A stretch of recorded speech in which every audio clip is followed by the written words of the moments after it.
Welcome to everyone who has gathered here. As such, big thanks to Dr. Renuka, who has consented to be a part of as our guest today. And it's a most privileged moment for us to start off to incept this program with you, eye to eye. Basically, the idea behind the concept behind eye to eye is that to get to know people, to know more about them, their projects, their commitment to the society, how far they're delivering themselves. And of course, we have been working on different sessions, but that doesn't matter. Like when it comes to exactly reaching out to public, reaching out to audience, we should be able to say exactly what are we doing and why are we doing this. One is that what are we doing and why are we doing and how are we doing it and what's the actual culmination, what's the rationale behind it, and how we are going to take it forward to the community. So that's the whole idea of it. And as we all know, hope everybody will accept with me. And many thanks to all those people who have joined us today. It's going to be a brilliant session, definitely with Dr. Renuka with us.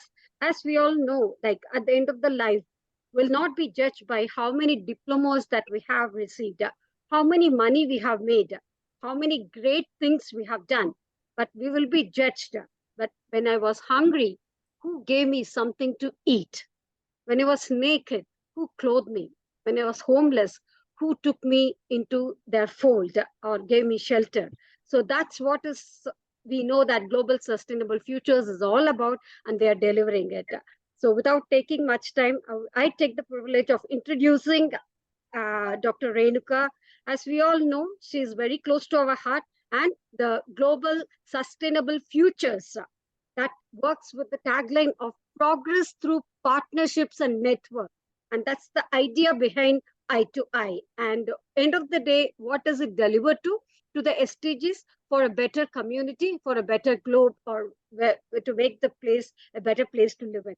As they always strive to collaborate with people to make this globe a better place to live in and to bring in sustenance. That's what it's all about. And the very name Dr. Renuka is more synonymous with the word sustainability. And come join us. Please help me to present before you Dr. Renuka. Thank you very much, ma'am. It's a great pleasure and privilege having you here on this platform. Over to you. Thank you so much. Thank you so much. I always, think that how should I introduce someone? And I think you have presented a very good example to me, and I should follow that in future. Thank you very much. I'm honored and humbled, and that is all I say. But I always look at, as these network events, as an exchange of energies. Exchange of energies from you to me and to others. And also to exponent them, exponentially growing those energies around the world. And as you said, yes, we can get plenty of allocates and like you can get plenty of honors. But just a simple sentence you receive that, oh, I just wanted to hear this from you. And that makes you so much satisfied. And that is what is GSFN about. I myself, as a mature early career researcher, had plenty of problems, plenty of barriers in progressing my career. And I thought of this, that when I am so experienced, when I am so in a very favorable conditions, like I had plenty of experience, I had plenty of, support from everyone, then also I'm struggling. Then the people who are not having this support, who are not experienced, that is early careers, what they might be doing. And that was the whole idea behind to start this free, innovative, transparent platform. I got an opportunity first to start with UK and Brazil Research Association. When I visited workshop. I visited Brazil and attended a research workshop. That grew to inviting 123, coordinators or early careers from Africa. And then I said, okay, if this is accepted by people like these, and if they are really liking it, then why not go global? And so I started from January 2020, this network. And today I'm really, really proud that 5,000 coordinators from 161 countries have joined our network. Brilliant. And that is where I will stop now. You can ask me further questions if you have. Thank you, ma'am. That was a very beautiful introduction, rather, I would say. And as we know that what we are talking about is how to go further and how to make things happen, rather, in the sense like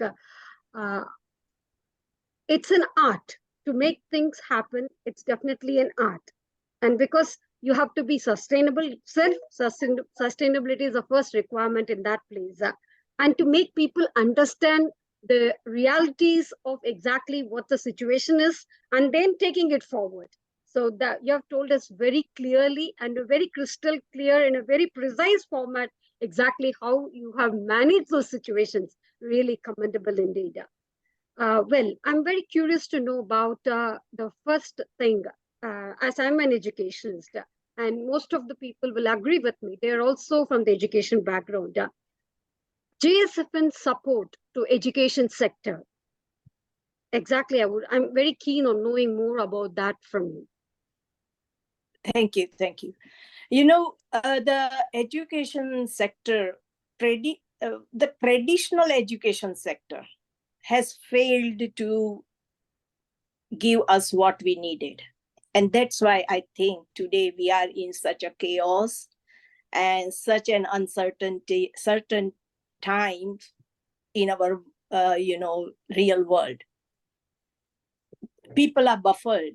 People don't know where to go, how to go, and what to do. And we are having plenty of problems within the inequalities. And I say this inequality in a broader sense, that is inequality in opportunities, inequality in environmental resources, inequality in social securities, inequality in even having a basic needs of our life.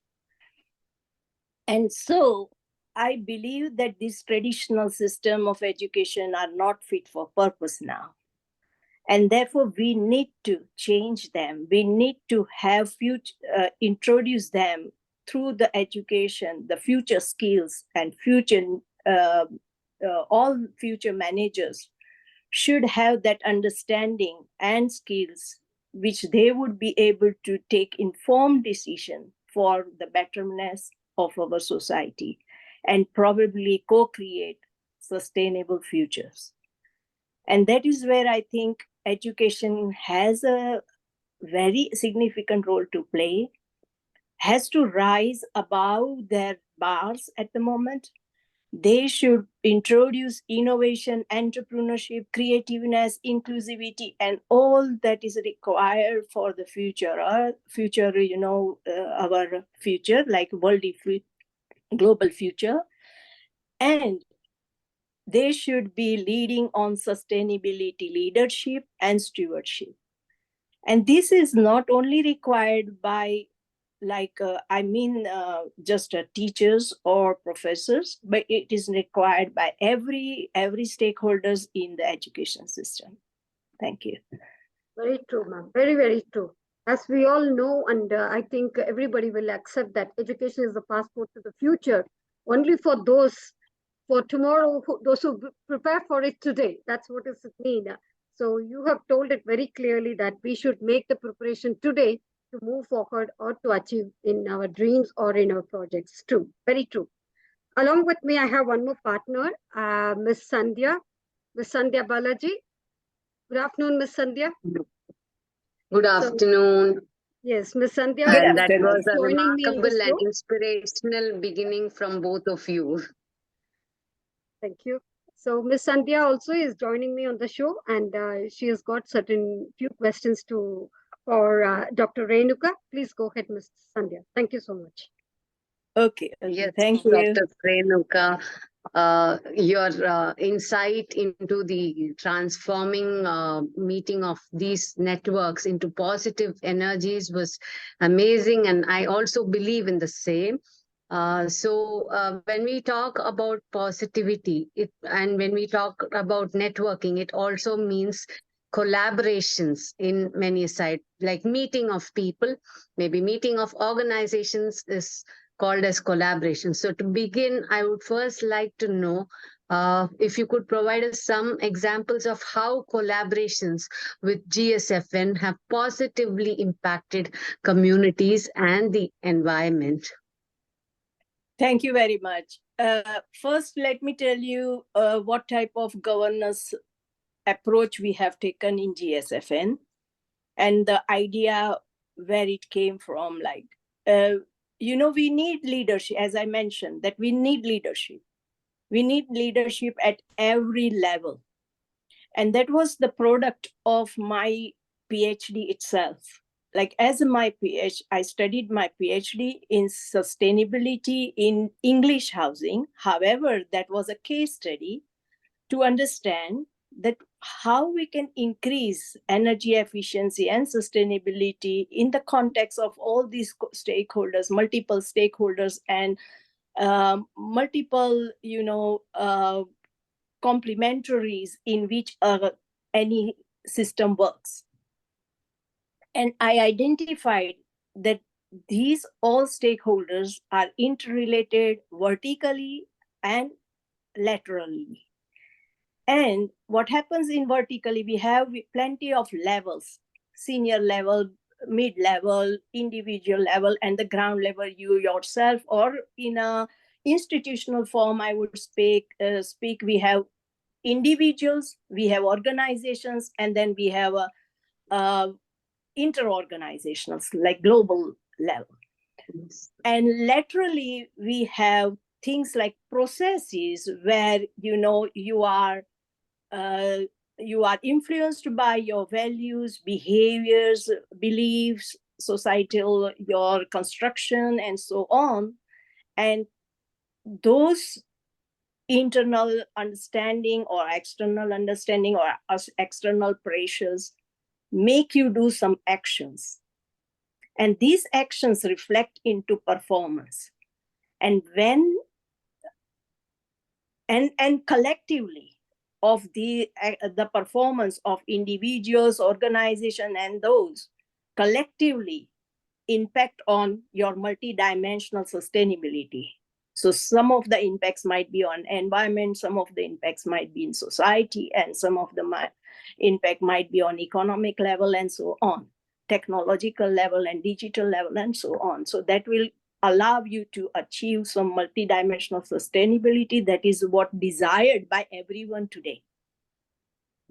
So having that concept in mind, I have tried to put some governance structure in our GSFN, which is called interdependence leadership governance. And what I mean by that, each individual is a leader of themselves. They have expertise, they work in their area, and they establish leadership, they execute leadership. But collectively, when we come together, we are all collaborating to that. And you can imagine that how this whole network of leadership grows or collectively performs, then what a rich and, highly influenced leadership can emerge out of this. And that's why we have this idea behind a network, that you work on your independence, but you collectively, communitively contribute to the overall sustainability of worldly lifestyle. And we have started giving out badges for that, just as a type of, recognition to everyone. And we have 6 elements in that. We have one SDG number. We have one of the domains, which is research, education, community, and enterprise. Then we have level. which could be from global, university level or country level or sector level and industry level and whatever. And then you have 3 specific names of your activities. For example, like for myself, I would say education, leadership, and maybe networking, something like that. So then these 6 elements make you a unique person in your activities, and you execute them. And this allows you to recognize your own self as a leader. And that is what we have established. Having said that of governance rule, what I have found that this type of activity was highly accepted by people, and they get more excited to do that job. Now, coming to our impact on environment and society, I think I cannot say that only network is doing the impact, but that each individual is having a very good impact, like positive impact on environment and society. Talking of our organization, we can say we are always doing everything online. Now, having online, of course, as a carbon literate person, I understand that it is not without any carbon emissions, but still it decreases a lot of carbon emissions compared to the mobility that is allowed through travel rather than online. Today, in these 2.5 years, we have been to attending like in a different groups and different ways, and we have been presenting ourselves as a GSFN in worldwide, but we have not traveled anywhere. Not a single person has traveled for GSFN activity. They might have traveled for their own activities, that is different case. But no one has traveled from one place to another for GSFN activity. And that is what I think we have achieved. So we want, and now let me talk about individually. Each individual here is, of course, highly motivated or enthusiastic about sustainable practices. They do that, and they do it responsibly, because I get those type of questions that should I travel for this thing, or should I print a label for your like GSFN to put on my t-shirt or put on my I said, no, we don't want that. We just want some, this type of like whenever you are doing virtual exhibition of yourself, then put a logo, talk about it, and so on. And that is fine. And therefore, I think we, as individually also, we try to spread this type of sustainable practices. And if you take example of GSFN Friday Idea Exchange, and if you go through all the videos, you will find that plenty of people have expressed wonderful, wonderful idea. And here I would like to acknowledge my friend here, Spiro Huxley, who has very recently got a Visionary Leadership Award. And we have such leaders in our GSFN, and I'm so proud of that. I'll stop here. And therefore, I think just to conclude, that societal impact is also very high. Of course, I have not done any impact study, and that is my next step, that I want to carry out an impact study now to show that such a network, though it doesn't have any constitutional rules, however, we are constitutionally binding ourselves to a better society. That's all we are doing. And I think that is, I want to do some impact study in future, which will allow us to report quantitatively and qualitatively what changes we have done or what impact we have done on society and environment. Thank you. Fantastic, Dr. Renuka. We can really imagine that you're building beautiful citizens for this world. You are impacting their individual lives as well as the environment. And yes, the power of collective action is always huge. And I'm sure we can't wait to see your research on the impacts sometime. And having talked about resources, even though it is not an iteration, I would like to know a couple of examples, like how, with your collaborations, do you bring about conservation of natural resources? How, like, if you can give me some examples, like, is it like planting a seed, or is there any other things, like couple of examples of your projects, so that we could let our viewers also understand what kind of activities are you into as GSFN and what they could be a part of in the future? Thank you. Thank you. Well, there are many cases like that, but they are individual cases, and they are the owners, like our GSFN coordinators are the owners of them. What is my role? For example, now, so as you shared that, told me that share an example, I will share an example. 2-3 examples are very good, and that comes to my mind. One cooperative in Kenya is doing some sort of cassava chips, and they are like the whole cooperative is involved in planting, like farming to the market, so the whole life cycle of cassava. Now I am trying to assess their processes and then reduce their carbon emissions in a such a way that we are looking at some sort of transport, if that can be optimized for low carbon, or if the energy use that is on farm, we are trying to see if we can get some better energy generation sources over there. And then also at the packaging level, we are trying to see if we can reduce any packaging for low carbon, and so on. And while that we are doing, we are educating people also that why it is needed, and so on. So that is one example. At societal level and like awareness, we have established 3 student hubs in different universities in Africa. That is also led by the GSFN students, coordinators, and they are their own activities.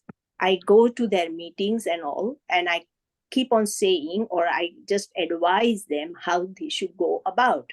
And those SDG hubs are now also members of UN SDG hubs, student hubs. And we are really proud of that these activities are keep on going.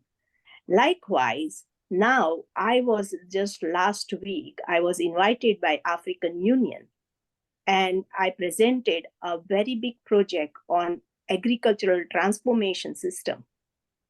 And this the idea is to build farm carbon calculator for each country, and to use that tool to transform the whole agriculture system, in the sense that it will allow farmers to know what type of plants they should plant, change plants or crops or seeds for better products, what type of water management they should have, what type of energy generation they should have, what type of transport they should use, and so on. So, and when to sow, how to sow, and all that, and what type of fertilizers they should use, and the whole practice of agriculture will change just because of using that tool.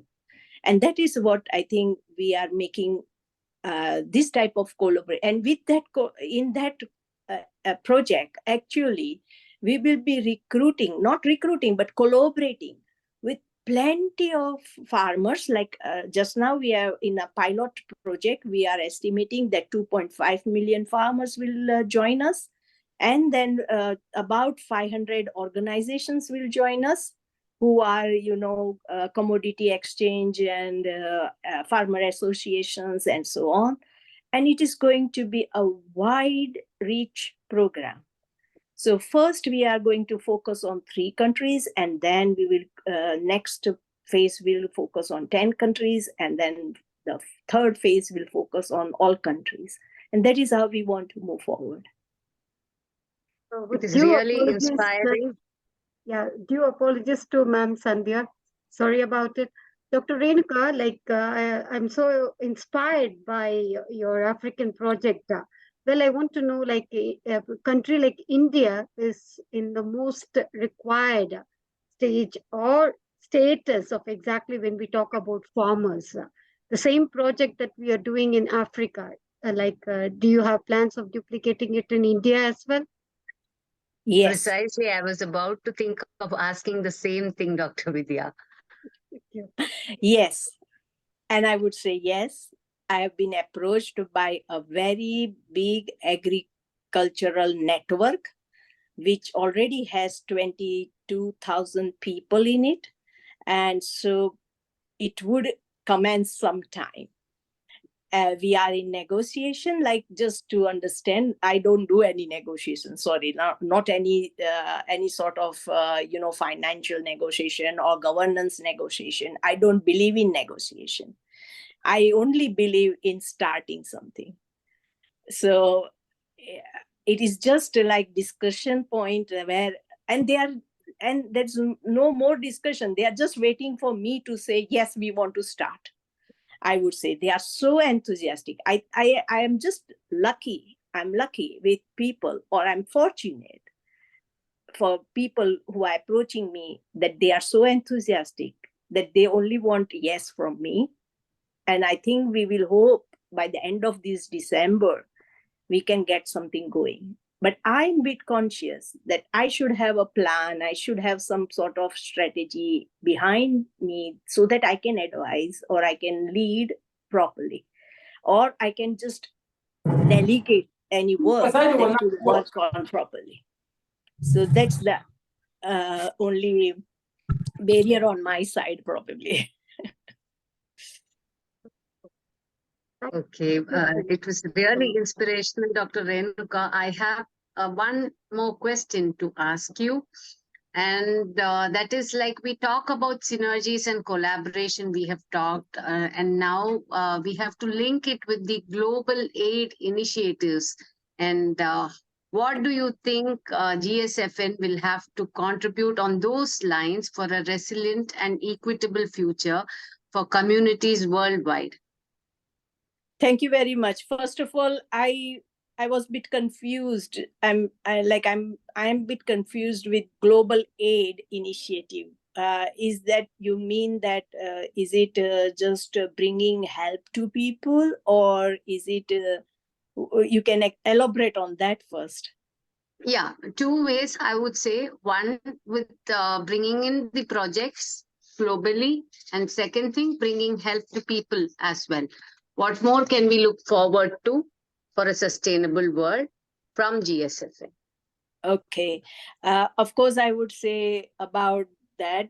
Uh, in relation to financial aid, just to make clear, and why I am having all this free, and why it is also taking a lot of time for us to execute something. I don't believe that financial aid can bring any progress to anyone, in the sense of sustainable progress to anyone. I have seen that plenty of money have been spent into economic development, and again, just a societal development. And when the project finishes, it is vanished. There is no much going on after the project. And sometimes it is going on, but it does not have a lot of impact as such as, changing the behavior and thinking differently for the people. And therefore, I believe that we must help people to enhance their skills, empower them, support. We must create a support system that can keep on helping them. For example, like women empowerment or student empowerment or anyone, I would say we have to create a support system that can help them keep going. And we want that. I'm not in a favor of taking donation and doing something, or not in favor of, okay, give one to another and then it is finished. Also, my belief is that we do not want to just focus on 10% of poverty or 20% of hunger or so and so. Those goals are okay. They will be achieved anyway. But I want to focus on like 50% of people who are lower than these, another 50% who are higher. And I want to raise that bar of all 50% and make them equal. And then only that is possible to have a better, sustainable, and secure world in future. And therefore, this is the collective action we want. And it has to happen everywhere, every time, every place, like just grow, grow, and grow. And that is what I feel. And now going to the global aid or global problems, there is a a divide between North and South. And therefore, I have already focused on global South. There is a divide of developing and developed. But again, no country has been satisfied with their development. I mean, some has economic development, but there are still problems like social inequality, environmental inequality, and so on. So it is about North and South, if you think, or you may say low and medium income countries.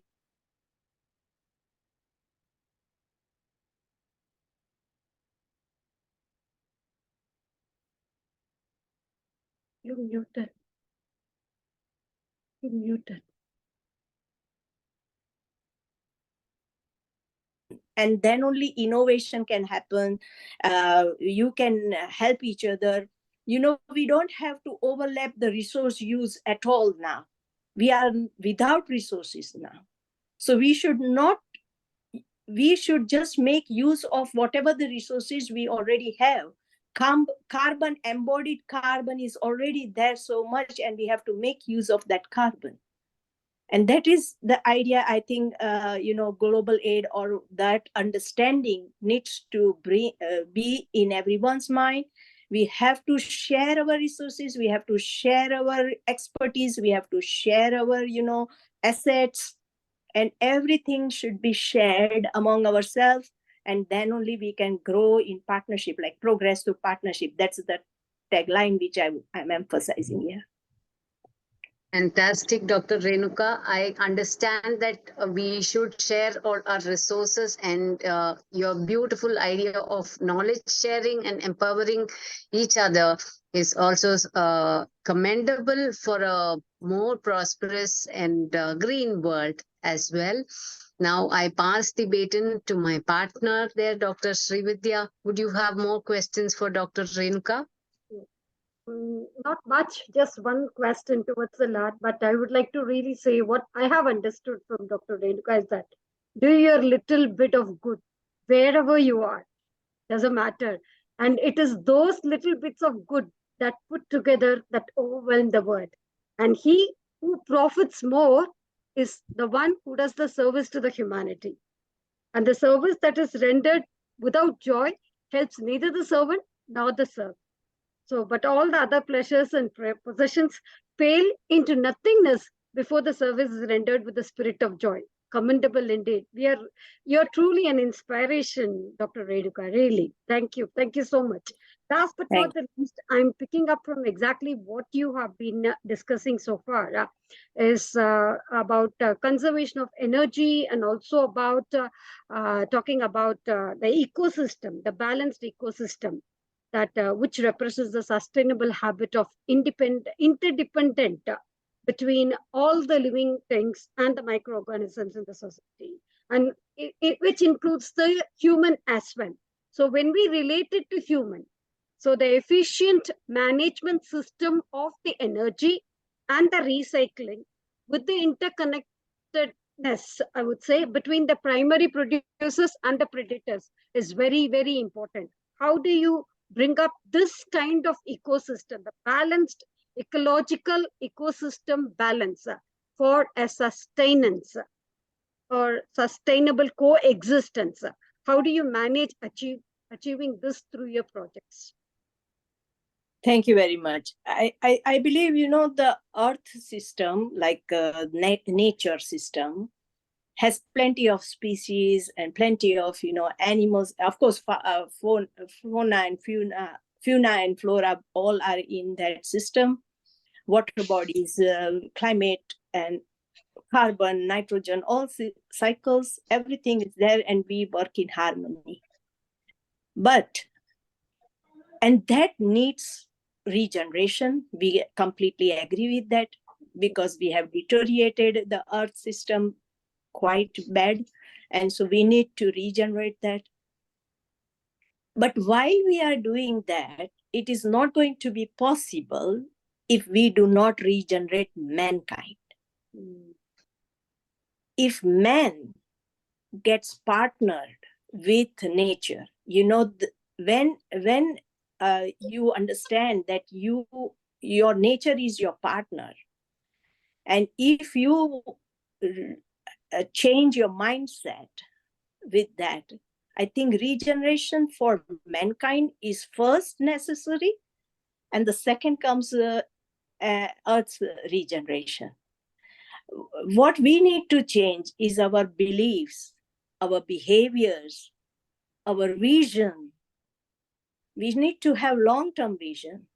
While I'm doing this network every day, if I don't execute myself, or if I'm not satisfied with my activity, I think that I need to stop this.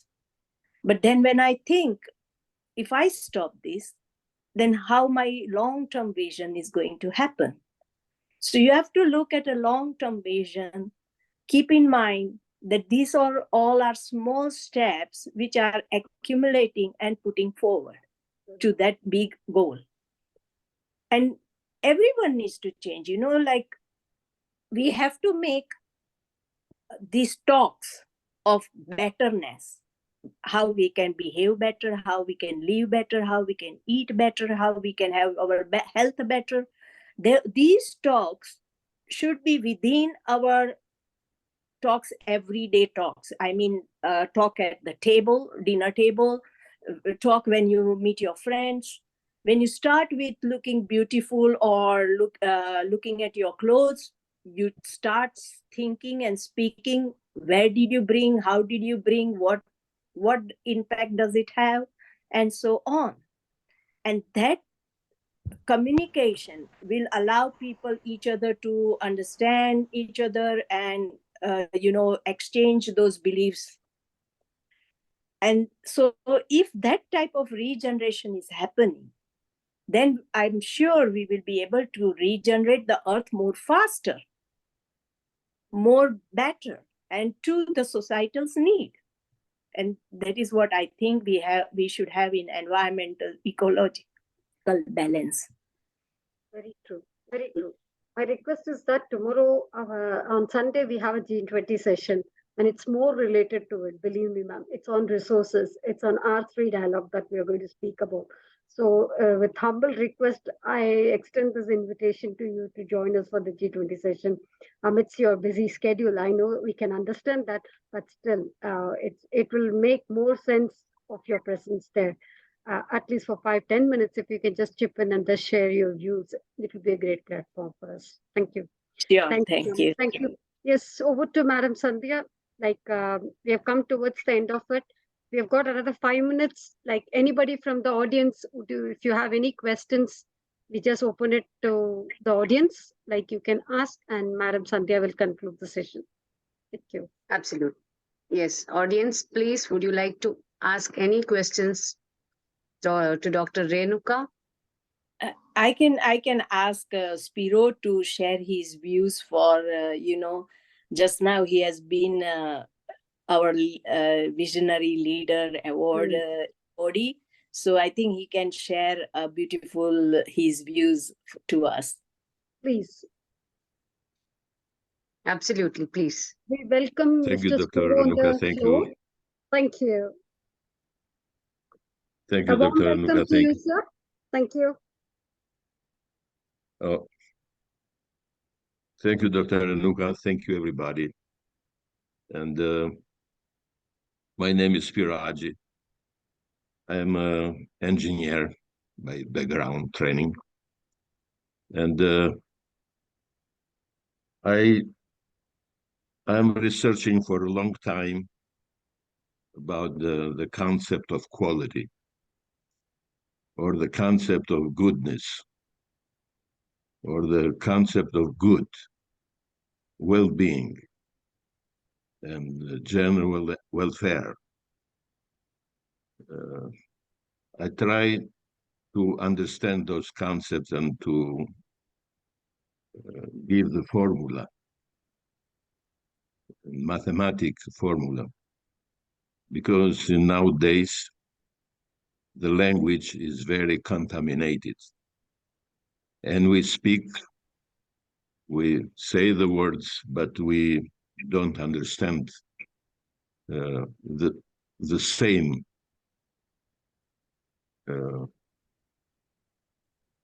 thing. So I define that something very important and which is the concept of quality, is misinterpreted in the language in the higher education. And actually in the higher education is misleading the people. What we think as individual, what we know as individual in our brain, it's not the same like we teach at the school, at the university. And this is especially in the education in politics, economic, and social sciences, not in the biology or in other in technology, engineering. But in social and political sciences, we have in economic sciences, we have a big problem. We are confusing the law that leads us as individuals in life, which is we are looking for better, with the law that we are teaching in economy. We are teaching for profit in the business. But as individuals, we are led by the concept of better, the concept of quality, the concept of goodness, not with the concept of profit. And this is a big, big problem, that we are misled as a society and we are heading in the wrong direction. And that's why we have so many problems. So in the conference that I had in July in Las Vegas, I talked about those 3 laws that leads us as individuals in life, and we have to implement those laws in business. And it is hard to explain and to, in a short time, this theory, but in practice is practically is this, that we have to use promote the general welfare law, welfare law in the business, in education. What does it mean to promote the general welfare? Promote the general welfare means to have a better life, to have a healthier life, not to have life, not to have a rich life, to be rich in life, but to have health. And to have health in life, we have to measure the health of the business. But right now we measure just the wealth of the business, and the measure is just money. We have to have a different metric, which is the metric of love. How we can measure love, how much love we generate in our actions, how much love we generate in our business as a community. And I have the formula how to calculate that mathematically. And lately I'm working with a company to build a program, computer and software, how to calculate the love of the business, how much for the health of the business, based in the data that we have from the business. We can calculate how much better is the business based in the love and in the health, not based in the wealth and in the profit. So this is it's a big change. It's going to be a big change as soon as we are going to finish this program, computer program, with one company which is here in the United States, in Boston. We're going to share this with the CEO, with leaders, this program, how to calculate the health of the business and how to measure how much love we generate in the business together. That's what I wanted to share with you in this short time. But I reached this, and this idea, it helps too much. The Global Sustainable Future Network, Dr. Renuka, because we have discussed before those ideas with her and the community with Global Sustainable Future Network. And it started to spread, and thank you for that help, Dr. Renuka and community. And we're going to keep going to share this idea, to understand better the concept, but not too much in theory. We have to implement in practice in business. And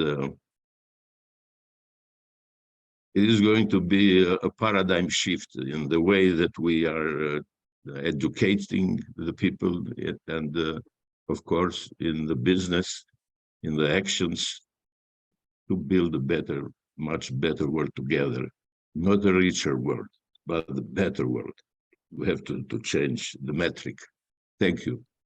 Thank you very much. Thank you for sharing your thoughts and also, your visionary idea. Thank you. Absolutely visionary and awestruck, and I totally agree with your idea, Dr. Spiro. Love is always the answer, and health is the wealth that we need to look at, and bringing in the human eye into a business and thinking about humanity is the need of the hour. And that is what will lead us to the sustainable world that we are all looking at. Thank you so much for your input and insight. And we thank Dr. Renuka once again for spending time with us here in spite of her busy schedule. And my mentor, Dr. Srividya, and all the participants, thank you for being here. Finally, I would leave you with these words saying that GSFN has a spirit of unity for a shared ecological future. And as what I would understand from Dr. Renuka had said, it has showcased the beauty of harmony between human well-being and nature with its as its purpose. And thank you for all the very, very positive inputs and insights, and let us look forward for a clean, green, and beautiful world with all the goodness in it. Thank you so much. Thank you. Thank you very much. Thank you. Thank you so Thank much you very much. for giving your Thank time, you. and which is so precious to you and to us as well. Thank you so much. Thanks to all the Yeah. audience. Thank you so Thank much. you. It's Yeah. great. Can I get wonderful. 2 minutes just to introduce Yes, Dr. please. Renuka? Renalini. Yeah, please go on. Yeah. Hello, everyone. I am Renalini from Mumbai, India. Basically, I'm a packaging technologist and I'm in this field for last more than 30 years now. So I'm into packaging consultancy and also I'm into the fabrication of handmade boxes. So when it comes to sustainability, is really very near and dear to me. And I'm really thankful to Dr. Renuka to get me acquainted with this group and add me in this particular network. And I'm really looking out for very encouraging work from all of us in this forum. And I'm basically a packaging expert. So I would like to contribute in whatever way I can contribute to the society. And in case there is something which I can just work on, I will be more happy to get your such kind of ideas to me. Okay. Thanks a lot. Thanks, Dr. Renuka. And thanks Thank you all. very much, Thank you so Mrinalini. much. Thank Thank you. you. Probably we will source you when we get on this agricultural project. Sure, sure. Because Mr. in Singh, agricultural, if you see now today, utilizing agricultural waste for something which is giving the revenues to the instead of in spite of throwing it into the trash, you try to generate some good out of it. So same with the banana. Banana is the tree. When it gives the banana fruit, the whole tree gets goes to waste. But now there's so many projects coming up like banana fabric and all. So this is the way how we should look at the agricultural waste management part of it. Even areca leaves for that matter. So the areca is a fallen leaf of that areca tree, betelnut tree, which is again converted into plates, which are actually 100% eco-friendly, compostable packaging. And it is totally it is something really good. There is no residues. It is completely biodegradable, and this is used for even microwaves. So all those things are really, one had to work on that. Thank you. Thank you. Thank you for sharing your knowledge. Thank you. Thank you so much. Yes, Mr. Sage was waving it. Mr. Sage, would you like to say something? Mr. Sage Dunia? Oh, no. I didn't want to ask for something, but it was an It was error already for. answered. Thank you. Thank you Yeah, so much. sorry. Thank you. So with that, we have come to the end of the session. As Dr. Espiro was mentioning, well, it's all about education, educating people, creating awareness, sharing knowledge, etc., etc., etc. And more beautifully, he has related to value-based education, taking values further with the rejection of discrimination, enlivening moral matters, and promoting collaborative leadership, and without any harmful attitudes for the society in it, and without any stigmatizing individuals or the ideas as well. Well, coming back to Madam Renuka's thing, be the change that you wish to see. So she is a leading example. She's a living example to show that first be the change that you want to take it forward to the community, so that you will be able to relate yourself with your mind, with your heart, with your soul into it, such that every single moment of your life that you spend is for that particular change with a true inspiration. Thank you, Madam Renuka. It's a wonderful time we had. Thank you. Thank you very much. Absolutely. Thank you so much for the opportunity as well. Thank you. Thank you. Thank you, everyone. Thank you so Thank much. you. Thank you. Thank you. Thank you. Bye. Bye. Bye. Bye, everybody.